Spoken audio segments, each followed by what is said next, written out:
Avec Madame Bournex, professeure référente du BTS SP3S, qu'est-ce qui se cache derrière ce sigle? Alors, derrière ce sigle barbare, donc, se cachent les mots suivants. Il s'agit du BTS, donc, service et prestations des secteurs sanitaires et social.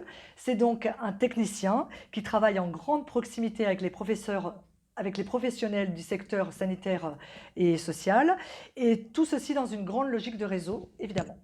Après quel cursus scolaire il est possible de rejoindre ce BTS? Est-ce que c'est fermé ou est-ce qu'au contraire, il y a plusieurs profils qui peuvent vous rejoindre? Plusieurs profils peuvent nous rejoindre sans aucun problème, même s'il il est vrai qu'à la base, il est extrêmement adapté, par exemple, aux bacheliers du baccalauréat ST2S, mais pas que, hein. Tous les autres bacs de la filière technologique peuvent nous rejoindre, également ceux de la filière générale, et bien sûr, très ouvert également aux filières professionnelles, ou toute personne qui n'aurait pas le baccalauréat, mais qui aurait une équivalence. Quelles sont les qualités qu'ils doivent avoir, que ça soit vraiment purement scolaire ou même au niveau du savoir-être, par exemple? Alors d'une façon générale, oui, le savoir-être et le savoir-faire, très important pour nous. Alors dans ces sections-là, parce qu'on brasse quand même de l'humain, grande capacité relationnelle quand même, ou pas, même si elles ne sont pas grandes, elles vont se développer au fur et à mesure, des capacités relationnelles, notion d'empathie, avoir quand même un esprit d'équipe, tout en ayant à l'esprit quand même la notion de discrétion, hein, puisque c'est quand même très important, un esprit d'analyse, de synthèse, je dirais également une curiosité, une ouverture au monde, à l'actualité, un sens de l'organisation, de la méthode, de la rigueur, et avoir effectivement, ça s'appellera à ma collègue de français, la maîtrise de l'expression orale et écrite. Un minimum quand même. Ça a On se, beaucoup progressé après.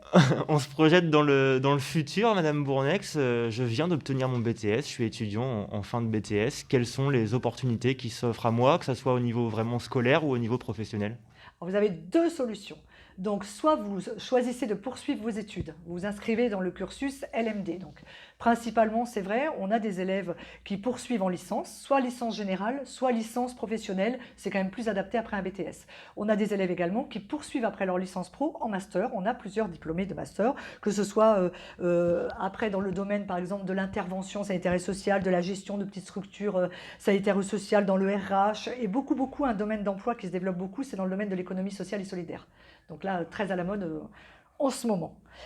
Également, ils passent des concours, ils peuvent passer des concours de la fonction publique, alors fonction publique d'État, territoriale ou hospitalière, très bien, grand secteur d'emploi également où ils peuvent travailler plus tard, ou alors certains, pour une marge, mais on en a qui le font, parce qu'ils trouvaient ces concours beaucoup trop durs en sortant du baccalauréat, ils considèrent qu'ils ont une bonne formation dans le domaine sanitaire et social, et au bout de 2 ans, ils considèrent ça comme une prépa concours et repassent leurs examens, soit du côté sanitaire, par exemple l'IFSI, pas pour faire médecin, hein, mais l'IFSI, voilà, ou alors pour faire moniteur éducateur ou éducateur spécialisé par exemple. On en a également.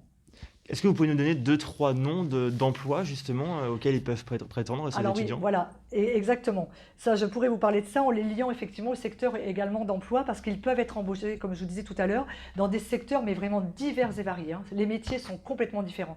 Soit ils travaillent dans des organismes de la protection sociale, donc on est plutôt de l'ordre les différents régimes de sécurité sociale, les mutuelles, les assurances. Soit ils travaillent dans des établissements sanitaires et sociaux et médico-sociaux, donc en direction de public, comme des personnes en situation de handicap, des personnes âgées, voilà, des enfants, jeunes, délinquants, etc. C'est très varié. Soit dans des établissements plus connotés sanitaires, c'est possible également, au niveau de la démarche qualité dans les hôpitaux, etc.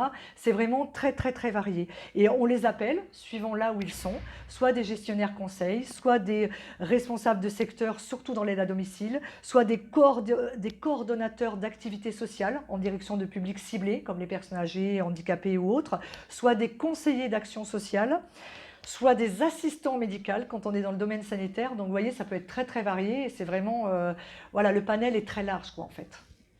Merci Madame Bournex de nous avoir présenté votre BTS SP3S. Et puis pour les étudiants qui veulent plus d'informations, il y aura une vidéo témoignage aussi pour avoir un petit peu l'avis de ceux qui sont en train de vivre actuellement ce BTS SP3S.